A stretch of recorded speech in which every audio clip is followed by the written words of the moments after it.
There is exactly one money habit that reliably builds wealth, and it works because it deletes the human being from the process. It is not budgeting, it is not couponing, and it is definitely not another app that shames people for ordering takeout. It is a single, automatic transfer, moving money on payday, without permission, without emotion, and without a single ounce of willpower. That sounds almost insultingly boring. But the boring part is precisely why it works. And the story behind it starts in the strangest possible place. It starts with the companies that figured out automation first and quietly used it against everyone watching this video. Think about how a gym membership actually collects its money every single month, year after year, like clockwork. Nobody wakes up on the first of the month, feels a surge of motivation, and lovingly mails the gym a check. The gym learned decades ago that human motivation is a terrible business model. Therefore, it stopped relying on motivation entirely. The money simply leaves on its own, on a schedule, whether the member showed up, forgot, or moved to another state. Streaming services run the exact same playbook, and so do phone carriers, insurance companies, and every subscription box in America. Corporate America discovered the most powerful force in personal finance, but it aimed that force in only one direction: away from the customer. Every automated system in the average American's financial life is engineered to remove money, never to keep it. Therefore, the average household bleeds hundreds of dollars a month on autopilot, while saving money still requires a heroic act of discipline. That is not an accident. That is a design flaw. And the one habit this video is about simply flips the machine around. To see how that flip actually plays out, follow the story of a dental hygienist named Maya from Austin, Texas. Maya earned decent money, worked hard, and genuinely intended to save something meaningful every single month of her adult life. Her plan was the same plan most Americans use, the one that sounds responsible and fails almost every time. She would spend the month normally, and whatever survived until the next paycheck would get moved into savings. But here is the problem with leftovers. There never are any. The brain treats every dollar sitting in a checking account as spendable.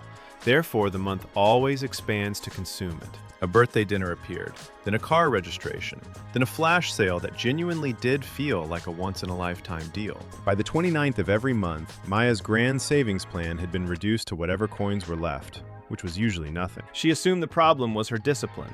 Therefore, she doubled down on spreadsheets, tracking apps, and increasingly elaborate guilt. But discipline was never the actual problem. And this is the part that changes how the whole game looks. Psychologists have studied willpower for decades, and the findings are humbling for anyone who thinks they can outmuscle their own brain. Willpower behaves less like a personality trait and more like a battery, draining a little with every decision made all day long. Every email answered, every craving resisted, every small choice at work quietly siphons power from that same shared battery. Therefore, by the time a tired person gets home at 7, the part of the brain guarding their money is running on fumes. Asking that exhausted brain to also make the smart savings choice, every day, forever, is asking it to lose. The subscription companies understood this perfectly, which is exactly why they never asked customers to remember anything at all. They knew that a decision made once on a calm day beats a decision made 300 times under pressure. So one evening, Maya did the single most boring thing in the history of personal finance. She opened her banking app, set up a recurring transfer of $300, and scheduled it for every payday. The money would jump into a separate investment account the same morning her paycheck landed, before she ever saw the balance. No app to check, no decision to make, no monthly test of character that she was statistically guaranteed to eventually fail. She essentially hired a machine to pay her future self first, using the exact weapon the gym had used against her. The first 2 weeks felt genuinely uncomfortable, because her checking account looked smaller and her brain noticed immediately. But then something strange happened. Something behavioral economists have documented over and over in real households. She adapted. Within a month, her spending quietly reshaped itself around the smaller number, the way water reshapes itself around a rock. The $300 stopped feeling like a sacrifice, because money never seen is money the brain never grieves. Researchers call this making the invisible default work for you, and it is the closest thing to a cheat code that exists. The most famous proof comes from American retirement plans, and the numbers are almost hard to believe. When companies required employees to actively sign up for their 401k, participation often hovered somewhere around 40 to 60%. But when companies flipped the default, enrolling everyone automatically unless they opted out, participation exploded past 90%. Same workers, same money, same forms. The only thing that changed was which direction required effort. Therefore, the direction requiring zero effort simply won. That single insight, defaults beat decisions, has quietly added billions of dollars to American retirement accounts. And it is the entire engine behind Maya's boring little transfer. Now here is where the story stops being about psychology and starts being about mathematics, because the numbers get absurd. $300 a month sounds small. Almost embarrassingly small, against the price of a house or a retirement. But automated money has a superpower that manual money almost never gets to use. It never misses a month. Manual savers skip December for the holidays, skip the summer for vacation, and skip hard months for emergencies. The automated transfer does not know it is December. Therefore, it shows up in months when no human ever would. And in compounding, consistency is not a nice bonus. Consistency is the entire trick. Run the actual numbers on Maya's transfer. Invested in a simple broad market index fund earning historical average returns. $300 a month, at roughly 8% annually, grows to around $45,000 in 10 years. That is already life-changing money for most households. But a decade is only where compounding clears its throat. By year 20, that same unchanged transfer has snowballed to somewhere around $175,000. And by year 30, the pile crosses roughly $440,000 from $300 a month. Look closely at those three numbers because the gaps between them tell the real story. The first decade built $45,000.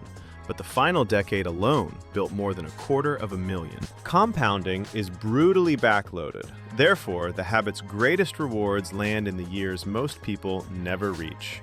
And the only savers who reliably reach those years are the ones who remove themselves from the process entirely. Because here is the uncomfortable truth about the manual saver over 30 years. They are not making one good decision. They are making 360 separate decisions, and a single bad stretch can unravel years of progress.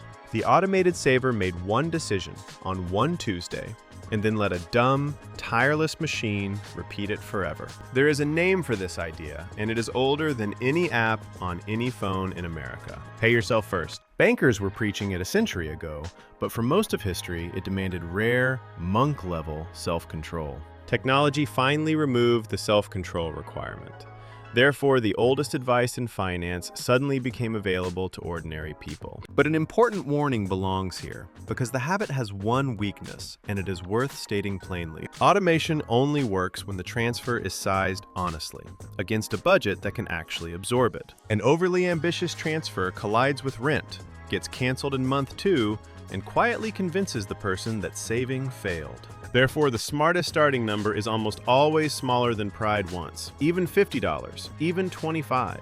The amount matters far less than the machinery, because a small automatic habit survives, and surviving is everything. A transfer that runs for 30 years at a modest size will humiliate a heroic one that died in February. And once the machine is running, there is one upgrade that supercharges it without costing a single dollar of lifestyle. Every time a raise arrives, the transfer gets raised too, before the new income ever touches the checking account. The person keeps living exactly as they did yesterday, but the machine quietly captures a slice of every promotion forever. Maya did exactly that. Her $300 became $400 after a raise, then $550 a few years later, painlessly, invisibly. She never once felt poorer, because she never once saw the money she was becoming wealthy with. Now zoom out from Maya, because the pattern she stumbled into shows up everywhere real wealth gets studied. Researchers who survey everyday millionaires in America keep finding the same unglamorous profile, over and over again. Most of them are not founders, inheritors, or traders with 3 monitors and an energy drink problem. They are teachers, engineers, accountants, and nurses who automated their investing early and then aggressively ignored it for decades. Their secret was never intelligence, and it was never timing the market at some perfect, legendary moment. Their secret was that their wealth building never depended on how motivated they felt on any given Tuesday. Meanwhile, plenty of high earners with double their income retire with a fraction of their wealth. Because a big income that leaks automatically will always lose to a modest income that saves automatically. The machine beats the salary every single time the race runs long enough. There is one more layer that separates the people who keep this money from the people who eventually raid it. The destination account has to live somewhere slightly inconvenient, ideally at a completely different bank altogether. When savings sit right next to checking, one bad Friday and 2 taps can undo an entire year of transfers. But when withdrawing takes 2 days and a login nobody remembers, impulse purchases die quietly in the waiting period. Behavioral scientists call this adding friction, and it is just the automation trick wearing a defensive uniform. Make the good behavior effortless, make the bad behavior annoying.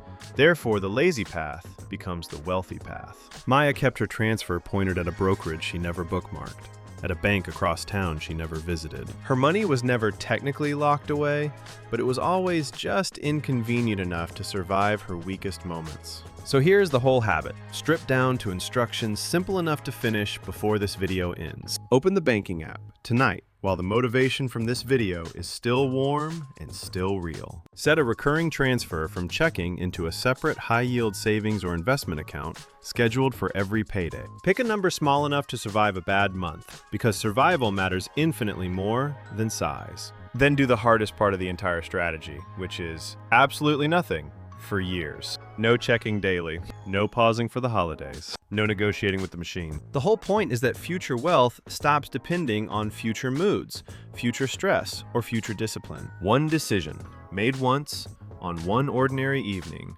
quietly outworks a lifetime of good intentions. Corporations spent 50 years proving that automatic money always beats deliberate money, and they proved it with everyone's subscriptions. The one habit that builds wealth is simply pointing their own invention back at them.